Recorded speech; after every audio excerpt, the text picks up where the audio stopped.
5 నెలల్లో జరిగిన అబద్ధాల మధ్య జరుగుతున్న పోటీ. అట్లనే 10 ఏళ్ళ మా పనితనము, 5 ఏళ్ళు కేవలం ముచ్చట్లు చెప్పిన అరవింద్ గారికి మధ్యలో 30-40 ఏళ్ళ రాజకీయ అనుభవం ఉన్న మా బాజిరెడ్డి గారికి, 5 ఏళ్ళు కేవలం అబద్ధాలతో బతికిన అరవింద్ గారికి మధ్య పోటీ. అంటే జీవన్ రెడ్డి గారు పెద్ద మనిషి అయినా కూడా వారు నిజానికి పాపం అంత పోటీలో లేదు. ఎందుకంటే ఇక్కడ కాంగ్రెస్ కార్యకర్తలు పనిచేయట్లేదు కాబట్టి కాంగ్రెస్ నిజానికి ఈసారి ఎలక్షన్లో పోటీలో కనపడతలేదు. ఈ ప్రభుత్వ పాలన, బీజేపీ ప్రభుత్వ పాలన, 10 ఏళ్ళ బీజేపీ ప్రభుత్వ పాలన, 5 ఏళ్ళ కాంగ్రెస్ ప్రభుత్వ పాలన, అంతకుముందు 60 ఏళ్ళ కాంగ్రెస్ ప్రభుత్వ పాలన, 10 ఏళ్ళ కేవలం 10 ఏళ్ళ మా బీఆర్ఎస్ పాలన. ఏ వర్గాన్నైనా ఏ రంగాన్నైనా చూసుకోండి ఈ ముగ్గురు మధ్యలో. రైతులు, కేసీఆర్ గారు రైతులు రాజు చేస్తా అన్నారు, రైతు బంధు తెచ్చిండ్రు, మంచి 24 గంటల నాణ్యమైన ఫ్రీ కరెంటు తీసుకొచ్చిండ్రు, మంచి సాగునీరు తీసుకొచ్చిండ్రు, టైంకి ఎరువులు తీసుకొచ్చిండ్రు కేసీఆర్ గారు. ఇదే కాంగ్రెస్ 60 ఏళ్లలో ఏది కూడా చెప్పిన దాంట్లో ఒక్కడు పని కూడా లేదు. అట్లానే గత 10 ఏళ్లలో బీజేపీ మోడీ గారు రైతుల ఆదాయం డబుల్ చేస్తా అన్నారు, రైతుల ఆదాయం డబుల్ చేస్తా అన్నారు, రైతులకు ఎంఎస్పి లా తీసుకొస్తా అన్నారు. దాంట్లో ఒక్కటి కూడా చేయలేదు. అదేవిధంగా చేయకపోగా నల్ల చట్టాలు తీసుకొచ్చిండ్రు, దానికి వారే మళ్ళీ విత్డ్రా అయ్యి రైతులు క్షమాపణ కోరే పరిస్థితి వచ్చింది. సో ఈ వర్గం చూసుకుంటే మనం 3 పార్టీల మధ్య చూసుకుంటే కేసీఆర్ గారు రైతుని రాజు చేస్తా అని మాట నిలబడి వాళ్ళకి ఇన్వెస్ట్మెంట్ కానీ రైతు పెట్టుబడి కానీ 24 గంటల నాణ్యమైన కరెంట్ దేశంలో ఎవరు ఇవ్వలేదు. దేశంలో ఎవరు రైతు పెట్టుబడి 10,000 ఎకరానికి ఇవ్వలేదు. కేసీఆర్ గారు చెప్పడం చేసినారు. అట్లానే మీకు గుర్తుంటే ప్రతి ఒక్క చెరువు, ప్రతి ఒక్క కాలువ కేసీఆర్ గారు ఉన్నన్ని రోజులు 10 ఏళ్ళు నిండు కుండలాగా చెరువులు, ఎండాకాలంలో మత్తడి దుంకిన చెరువులు మన కళ్ళ సాక్షి. ఇదంతా మా అందరి ప్రజల్లో ఉన్న అనుభవం. ఈ కాంగ్రెస్ ప్రభుత్వం వచ్చినాక 5 నెలలైంది. కనీసం మంచి నీళ్ళ కూడా దిక్కులేని పరిస్థితి వచ్చేసింది కాంగ్రెస్ ప్రభుత్వం 5 నెలలు. వాళ్ళు ఇవాళ కేవలం ఓట్ల కోసము, రాజకీయాల కోసం చేస్తున్నారు. కానీ కేసీఆర్ గారు ఎప్పుడు చెప్పినట్టు తెలంగాణ మా బాధ్యత అన్నట్టు ఇవాళ అదే పరిస్థితి ఉంది. మాకేమో బాధ్యత, వీళ్ళకేమో పని లేని రాజకీయం. రెండోది మహిళల్ని చూసుకుంటే కేసీఆర్ గారు 10 ఏళ్ళు కూడా ప్రతి ఒక్క బిడ్డ పెళ్ళి అయితే కళ్యాణ లక్ష్మి పంపించింది కేసీఆర్ గారు. కాంగ్రెస్ వాళ్ళు వచ్చిన తర్వాత నేను కళ్యాణ లక్ష్మితో తులం బంగారం అన్నారు, ఉన్న కళ్యాణ లక్ష్మికి షటకోపం పెట్టింది. ఇప్పటి వరకు కళ్యాణ లక్ష్మి చెక్కులు కూడా వస్తలేదు. కనీసం పెన్షన్లు కేసీఆర్ గారు వచ్చిన తర్వాత అన్నిటికంటే బాధాకరమైన విషయం నా కొరట్ల కాన్స్టిట్యున్సీలో మా ప్రజలందరూ తెలవాలి. కేసీఆర్ గారు దేశంలోని ఏకైక నాయకుడు, బీడీ కార్మికులు పెన్షన్ ఇచ్చిన ఏకైక నాయకుడు కేసీఆర్ గారు. మనకు మొత్తం పెన్షన్లు 76,000 ఉంటే దాంట్లో 36,000 పెన్షన్లు కేవలం బీడీ కార్మికుల పెన్షన్ కొడుతారు. ఎంత బాధాకరం అంటే ఈ బీజేపీ పార్టీ అరవింద్ గారు ఏ రోజు బీడీ కార్మికులు ఊసెత్తారు, పేరెత్తారు. అదే కాకుండా బీడీలు బ్యాన్ చేయమని చెప్పిన ప్రభుత్వం బీజేపీ ప్రభుత్వం. మరి ఎవరైనా బ్యాన్ చేయాలంటే ఫస్ట్ ఆల్టర్నేటివ్ సోర్సెస్ ఎందుకు అందరికి ఇన్కమ్ అని ఆలోచన చేయాలి. అది లేకుండా బీడీలు బ్యాన్ చేయమంటున్న వాళ్ళు అరవింద్ గారు. ఇంకొకటి కాంగ్రెస్ వాళ్ళు అంతకుముందు వాళ్ళు పరిపాలించిన 60 ఏళ్లలో ఏ రోజు బీడీ పెన్షన్ అయినా. ఇప్పుడు మీరందరి సాక్ష్యంలో మీరందరు జర్నలిస్తున్నారు. కావాల్సిన గత 5 నెలల్లో ముఖ్యమంత్రి గారు వారు ఆ పదవిలో కూర్చున్నప్పటి నుంచి ఇప్పటి వరకు కనీసం అవగాహన లేని ముఖ్యమంత్రి అంటే ఈయనే. ఇప్పటి వరకు బీడీ కార్మికుల పేరెత్తలేదు. నేను ఎందుకు చెప్తా ఉన్నానంటే మన కాన్స్టిట్యున్సీలో అత్యధిక బీడీ కార్మికులు ఉన్నారు. ఇవాళ కొరట్ల కాన్స్టిట్యున్సీలో మన జిల్లా, మన పాత కరీంనగర్ జిల్లా కానీ, మన నిజామాబాద్ జిల్లా కానీ, నిజామాబాద్ పార్లమెంట్ కాన్స్టిట్యున్సీ కానీ అత్యధిక బీడీ కార్మికులు ఉంటారు. ఈ ముఖ్యమంత్రి గారికి బీడీ కార్మికులు అత్యధికంగా ఉంటారు, వాళ్ళకి పెన్షన్ ఇవ్వాలి, పెన్షన్ వస్తుంది అన్న అవగాహన కూడా లేని ముఖ్యమంత్రి అయినా. అది నా బాధాకరమైన విషయం. అందుకొరకే మీ అందరి ద్వారా బీడీ కార్మికులను స్పెషల్లీ రిక్వెస్ట్ చేస్తున్నా, దయచేసి ఆలోచన చేసి ఎవరు ఓటేయాలో నిర్ణయించుకోండి. ఒకటేమో మొత్తానికి బీడీలే బ్యాన్ చేయమన్న పార్టీ బీజేపీ పార్టీ, కాంగ్రెస్ కూడా అంతకుముందు పురగుర్తులను తీసుకొచ్చిన పార్టీ కాంగ్రెస్ పార్టీ. ఇవాళ కూడా బీడీ కార్మికుల గురించి మాట పూసెత్తని ప్రభుత్వం కాంగ్రెస్ ప్రభుత్వం, బీజేపీ ప్రభుత్వం. కార్మికుల గురించి ఎవరు మాట్లాడరు. మూడోది యువత. కాంగ్రెస్ ప్రభుత్వం రాగానే డిసెంబర్ 9వ తారీఖు నుంచి అందరికీ నిరుద్యోగ వృత్తి ఇస్తామన్నారు. మా అమ్మాయిలందరికీ స్కూటీలు కొనిస్తామన్నారు.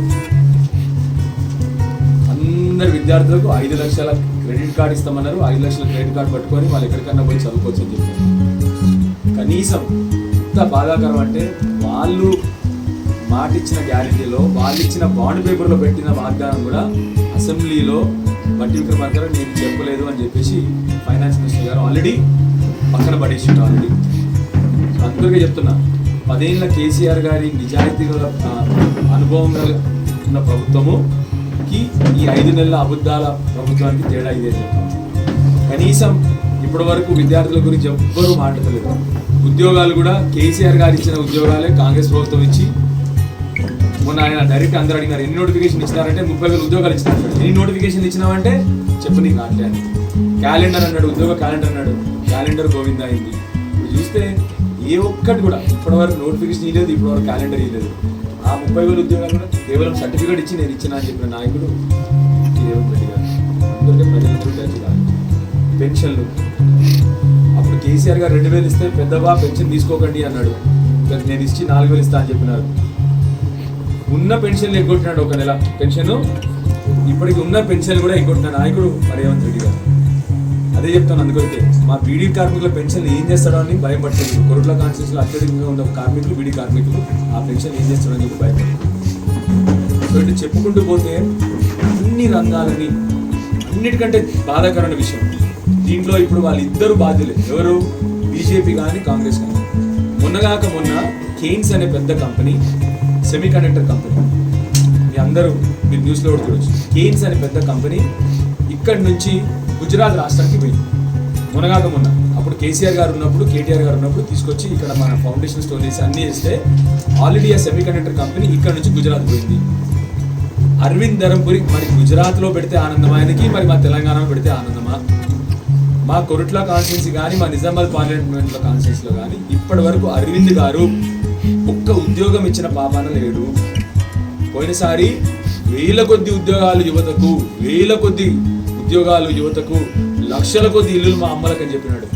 ఇప్పటి వరకు ఒక్క ఉద్యోగం అన్నా ఇచ్చినాడా మా కాన్స్టిట్యున్సీలో? ఒక్కటే ఒకటి ఉద్యోగం ఇచ్చినాడని అడుగుతా ఉన్నాను నేను. సో దయచేసి యువత ఆలోచన చేయాలి. మన కంపెనీలు కూడా గుజరాత్ పోతుంటే మరి ఏ మోహం వేసుకొని వాళ్ళు వచ్చి మన ఓట్లు అడుగుతా ఉన్నారో దయచేసి ఆలోచించండి. ఆ పోయే కంపెనీ ఏదో కంపెనీ పోతలేదు, మన ఉద్యోగాలు పోతున్నాయి కంపెనీతో అన్న విషయం యువత అందరూ దయచేసి అర్థం చేసుకోవాలి. ఇంకో కంపెనీ కార్నింగ్ అనే కంపెనీ ఇక్కడ నుంచి ఆల్రెడీ చెన్నై పోయింది. ఇవన్నీ కూడా ఎందుకు పోతా ఉన్నాయి?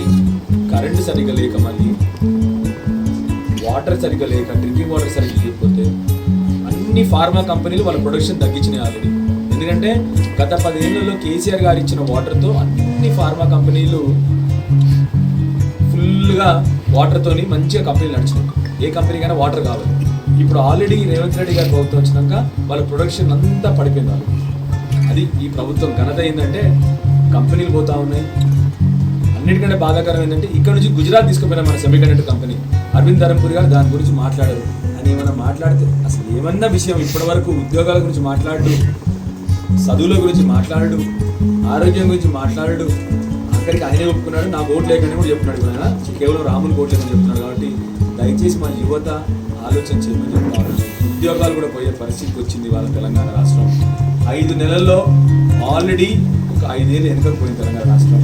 మన జీడిపి పడిపోతూ ఉంది, మన పర్ క్యాపిటల్ ఇన్కమ్ పడిపోతూ ఉంది, మన ఇండస్ట్రీలు వెనుకపోతూ ఉన్నాయి, మన ప్రైవేట్ ఉద్యోగాలు వెనుకపోతూ ఉన్నాయి. దయచేసి ఇంత యువత ఆలోచించేమని చెప్తాను. సో మీరు చూస్తే రైతులని మోసం చేసినది కేంద్ర ప్రభుత్వం ఏమీ చేయలేదు, ఇటు కాంగ్రెస్ ప్రభుత్వం ఏం చేయలేదు. మా మహిళలకు వాళ్ళు ఏం చేయట్లేదు, వీళ్ళేం చేయట్లేదు. మా యువతని గుజరాత్ వాళ్ళు మా ఫ్యాక్టరీ కూడా ఆ రోజు ఎంత పోటీ ఉన్నా కూడా ఆ రోజు మోడీ గారు ఎన్నిసార్లు మన దగ్గరకు వస్తున్న ఇండస్ట్రీస్ని ఆపి గుజరాత్ తీసుకుపోవడానికి ప్రయత్నం చేసిన. ఉదాహరణకి ఫాక్స్కాన్ కంపెనీ కేటీఆర్ గారు, కేసీఆర్ గారి నాయకత్వంలో ఆ రోజు అన్నీ కూడా మన మంచి ప్రభుత్వం చూసి అందరూ వచ్చి పెట్టినారు. ఇవాళ అవి మళ్ళీ వెళ్ళిపోతూ ఉన్నాయి. దయచేసి మా యువత మేల్కోవాలి, మోసపోకండి. వీళ్ళ మాటలతో మోసపోయి మన కడుపు మనం కొట్టుకునే పరిస్థితికి వస్తుంది. కాబట్టి మా యువత మంత్రి అన్ని రంగాలని ఈ 2 ప్రభుత్వాలు కనీసం అవగాహన లేదు వాళ్ళకు.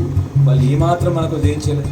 ఒక్కటే ప్రశ్న అరవింద్ గారు అడుగుతా ఉన్నాను, మీరు చేసిన ఒక్క మంచి పని మా కొరుల కాసులో చెప్పి ఒకటే ఒక మంచి పని చేసినా, ఒక ఉద్యోగం వేయలేదు, ఒకరికి ఆరోగ్యాలు చేయలేదు, ఒక మహిళల గురించి పట్టించుకోలేదు, మా రైతుల గురించి ఏమి పట్టించుకోలేదు, అబద్ధాల మీద పసుపు కూడా అన్నావు, ఆ పసుపు కూడా ఇప్పటివరకు ఎవరికి కనబడలేదు. దయచేసి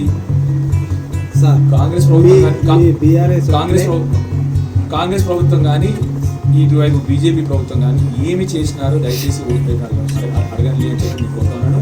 మా అందరికీ రైతులకు కానీ మహిళలకు కానీ యువతకు కానీ అందరికీ నేను కోరేది అంటే ఆలోచన చేసి ఓటేయండి. మన తెలంగాణ రాష్ట్రాన్ని కాపాడుకోవాల్సిన బాధ్యత మన మీదే ఉంది.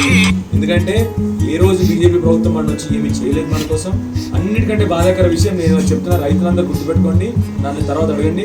100% వచ్చే 2-3 నెలల్లో కాంగ్రెస్ ప్రభుత్వం మీ మీటర్లు పెట్టబోతా ఉంది. నన్ను అడగండి, కావాల్సిన నన్ను నిలదీయండి. నెక్స్ట్ వచ్చే కొన్ని నెలల్లో మీకు ప్రూవ్ చేస్తాను. అందుకొరికి అందరినీ కూడా దయచేసి ఆలోచన చేసి మంచి మన తెలంగాణ మనం కాపాడుకోవాలి. మీరు ఇచ్చే ధైర్యంతో రేపు పొద్దున 100% వీళ్ళ మీద పోరాటం చేస్తాం. మనకు రావాల్సిన నిధులు కానీ, మనకు రావాల్సిన ఉద్యోగాలు కానీ, మనకు కావాల్సిన ఫ్యాక్టరీ కానీ, మనకు రావాల్సిన పెన్షన్లు కానీ, మనకు రావాల్సిన రైతు బంధు కానీ, మనకు రావాల్సిన కరెంట్ కానీ, ఆల్రెడీ కరెంటు కోసం కూడా మీ అందరూ చూస్తూ ఉన్నారు. సో అందుకొరకే మీ అందరూ దయచేసి మన తెలంగాణ రాష్ట్రాన్ని మనమే కాపాడుకోవాలి. ఏకైక పార్టీ తెలంగాణ రాష్ట్రం కోసం పోరాడే పార్టీ, తెలంగాణ రాష్ట్రాన్ని దేశంలో నెంబర్ 1 చేసిన పార్టీ టీఆర్ఎస్ పార్టీ. కాబట్టి దయచేసి అందరూ కూడా ఆలోచన చేసి కాదు.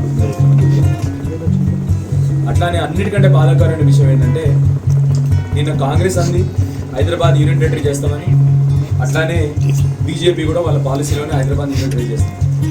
హైదరాబాదు మన తెలంగాణకి పాలిచ్చే తల్లి. మనకు వచ్చే ఆదాయం అంతా కూడా హైదరాబాద్ నుంచి అత్యధికంగా వచ్చేది మనకు హైదరాబాద్ నుంచి. దగ్గర 60% ఆదాయం రాష్ట్రాన్ని మనకు వచ్చే రైతు బంధు కానీ, మనకు వచ్చే పెన్షన్లు కానీ, మనకు వచ్చే మంచినీళ్ళు కానీ, ఇవన్నిట్లలో డబ్బులు ఎక్కువ వచ్చేవి హైదరాబాద్ నుంచి. హైదరాబాద్ యూనియన్ టెరిటరీ అవుతే ఏమవుతుందో మీ అందరికీ తెలుసు. ఢిల్లీ పరిస్థితి వాళ్ళ ఏం పరిస్థితి ఉంది. ఎందుకంటే దయచేసి మరి బీజేపీకి కాంగ్రెస్ ఓటేస్తే మనల్ని కాపాడే నాదుడు ఎవరు ఉండరు. ఎందుకంటే రేపు పొద్దున మీరు వాళ్ళకి ఓట్లు వేసినారంటే వాళ్ళు బల్లిగుద్ది చెప్తారు, మేము చెప్పిన మాటలు కూడా ప్రజలు ఓట్లేసినారు కదా అంటారు వాళ్ళు. దయచేసి అర్థం చేసుకోండి. అట్లానే మొన్న ప్రధానమంత్రి గారు మన గోదావరి నీళ్ళని తీసుకుపోతా అని చెప్పినారు. ఇప్పటి వరకు రాష్ట్ర ప్రభుత్వం కనీసం మాట్లాడలేదు. ఎందుకంటే మీరే చూస్తున్నారు, ఆయన బడే బాయ్ చోట బాయ్ అయిపోయినారు వాళ్ళందరూ. కాబట్టి అదేవిధంగా ఆ మైనారిటీ సోదరులు రిక్వెస్ట్ చేస్తూ ఉన్నాను, सब लोग भाई बहनों से आपसे गुजारिश कर रहा हूँ. పెద్ద మనిషి బాధేస్తుంది, అందరికీ తెలుసు పోయినసారి పెద్ద మనిషి ఏం చేసినారో కూడా. అంటే అంత పెద్ద మనిషి కూడా తన ఐడియాలజీ, తన సిద్ధాంతాన్ని మార్చుకున్నాడు. పోయిదలిసి 2019లో మీ అందరి కళ్ళ ముందు నేను చెప్పాల్సిన అవసరం లేదు. వారి గురించి నేనేం కమెంట్ చేయను. బీఆర్ఎస్కి బీజేపీకి పొత్తుండే ఇవాళ కవిత మేడం గారు ఎందుకు జైల్లో ఉండేవారు, కళ్ళ ఎగిరేసుకొని ఆవిడ కూడా ఇక్కడ బయట ఉండేవారు కదా. మేము వాళ్ళని ఇన్ఫ్యాక్ట్ కాంగ్రెస్ సీఎంఏ వాళ్ళని బడేబాయ్ అంటాడు, కానీ మేము ఇప్పుడు వాళ్ళని బడేబాయ్ అనలేదు. మేము మీతో పోటీ పడతాము, మా రాష్ట్రాన్ని సెక్యులర్గా పెట్టుకుంటాము, మీతో కొట్లాడతామని చెప్పినాం తప్ప ఏ రోజు కూడా మేము బీజేపీ కూడా తలవంచలేదు. ఇవాళ అయినా కూడా ఇవాళ నెంబర్ 3 పొజిషన్లో ఉన్నారు జీవన్ రెడ్డి గారు. ఇలాంటి కాదు రాజకీయాలు మాట్లాడాల్సిన జీవన్ రెడ్డి గారు. మీరు పెద్ద మనిషి, 75 ఏళ్ళ వయసు నిండినాయి. ప్రాబ్లీ కొద్దిగా ఆలోచన తీరు కూడా మారుంటుంది వారికి. మీ మధ్య 75 ఏళ్ళ వయసు వచ్చిన మన ఆలోచన మీరు మారిపోతుంది. కొన్ని గుర్తుండే విషయాలు కొన్ని మర్చిపోతుంటాం, ఏదో చెప్తా ఉంటాం కాబట్టి చెప్పుకుంటారని. కానీ పెద్ద మనిషి ఇలాంటి మాటలు మాట్లాడద్దు. మీరు ఈ వయసులో మాట్లాడాల్సింది మా రైతుల గురించి మాట్లాడండి. మీరు రైతులకు రుణమాఫీ ఇప్పిస్తా అని చెప్పి మాట్లాడాల్సింది మీరు ఈ పార్టీకి ఎలక్షన్లలో. మా పెన్షన్లు ఇప్పిస్తా అని చెప్పి మీరు మాట్లాడాలి. మీరు అందరికీ మంచిగా మంచినీళ్ళు ఇప్పిస్తా అని మాట్లాడాలి. నేను కొట్లాడి మళ్ళీ నీళ్లు తీసుకొస్తా, మా సాగునీరు మా పొలాలు ఎండిపోయినాయి, దాని కొరకు కాంగ్రెస్ పార్టీలో ఉండి కొట్లాడతా తీసుకొస్తా అని చెప్పి మీరు మాట్లాడాలి. అన్నిటికంటే నా రిక్వెస్ట్ ఏంటంటే, దేవుని కూడా ఏం మొక్కుతున్నా అంటే, జీవన్ రెడ్డి గారు పోయినసారి కూడా పార్లమెంట్ ఎలక్షన్ నిలుచున్నప్పుడు కేసీఆర్ మీద ఓడిపోతే ఇక్కడ మినిస్టర్ అయినారు. మాకు కూడా జీవన్ రెడ్డి గారు మినిస్టర్స్ మా స్టేట్లో మినిస్టర్ అవ్వాలని మా కోరిక ఉంది. కాబట్టి వారు ఓడిపోతే వారు పెద్ద పదవి వస్తుందని మా అందరి కోరిక. సో అందరికీ జీవన్ రెడ్డి గారు మంచిగా ఓడిపోవాలి, వారి మంచి కోసం నేను చెప్పేది. వారు ఓడిపోతే ఇక్కడ మంచిగా మంత్రి పదవి వస్తుంది మన రాష్ట్రంలో. పెద్ద మనిషి మన అందరికీ పెద్ద మనిషిలా ఉంటారు ఇక్కడ అని చెప్పి నేను కోరుతాను.